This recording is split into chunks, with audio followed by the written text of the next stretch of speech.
جالم والا پلمبر بیٹھیا اور کہندا بابے تے کچھ کر ہی نہیں سکدے بابے تے ہے ہی کوئی نہیں میں تے پتر ساڈا بابا تے ایڈا سارا ہی ہوے نا آ چھوٹی عمر وچ بھی تو او بڑے بڑے تے دھون کٹ کے رکھ دے تاجدار گولڑا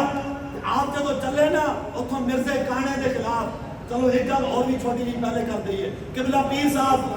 پیر میر علی شاہ صاحب رحمت اللہ تعالیٰ علیہ ونور اللہ وبرکاتہ ہو آپ اتنے سارے جدو چھوٹے بچے سن نا اتنے سارے چھوٹے جے آپ مدرسے گئے پڑھن واسطے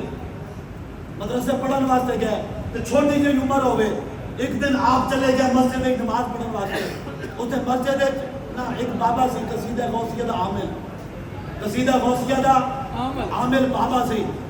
تو اس اپنی پیری مریدیوں سے چمکائی ہوئی سی آئی دے لوگ دو نمبر پیرہ دی طرح کیوں جی ساری گل تے کر دے گے نہ لو دو نمبر پیرہ طرح اس اپنی پیری مریدی چمکائی ہوئی سی تو پیر میرے علی شاہ صاحب بیٹھے ہوئے صف وچ اور جڑا بابا سی وہ جدو مسجد وچ جاندا سی نا اس دے منن والے تے مرید تے نمازی اس نو ویکھ کے سارے کھڑے ہو جاندے سن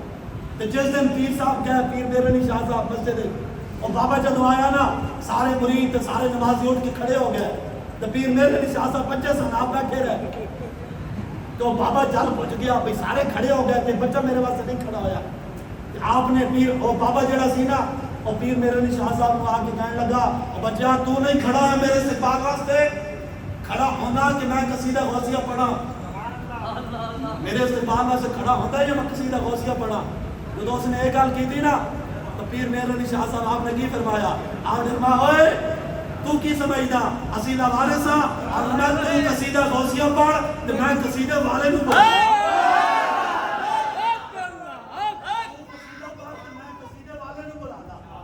اور جڑا جالم والا پلمبر بیٹھیا اور کہندا بابے تے کچھ کر ہی نہیں سکدے بابے تے ہے ہی کوئی نہیں میں تے پتر ساڈا بابا تے ایڈا سارا ہی ہوے نا آ چھوٹی عمر وچ بھی تو او بڑے بڑے تے دھون کٹ کے رکھ دے اپنے چوبن وچ تے اتھوں چلے پنڈی تو آپ کے مرید آ گئے منن والے آ گئے ہاتھ چومن والے وہ سارے آ گئے وہ آ کے کہنے لگے بابا جی اور پیر جی تسی صوفی ہو تسی شریف لوگ ہو تسی جناب پیر ہو یہ مناظرے کرنے تے مقابلے کرنے تے مبالے کرنے یہ صوفیاں دا کام نہیں ہوتا یہ پیراں دا کام نہیں ہوتا یہ جناب صوفیاں دا کام تے یہ جناب فقیراں دا کام نہیں ہوتے یہ تے مولویاں تے مفتیاں دا کام ہوندے لہذا تسی صوفیاں تو تسی نہ جاؤ پیر میرے علی شاہ صاحب نے کی فرمایا آپ نے فرمایا پیر میرے علی شاہ اس بے غیرت فقیر جو تے لعنت ہے جس وچ حضور دی ختم نبوت کی حفاظت ہے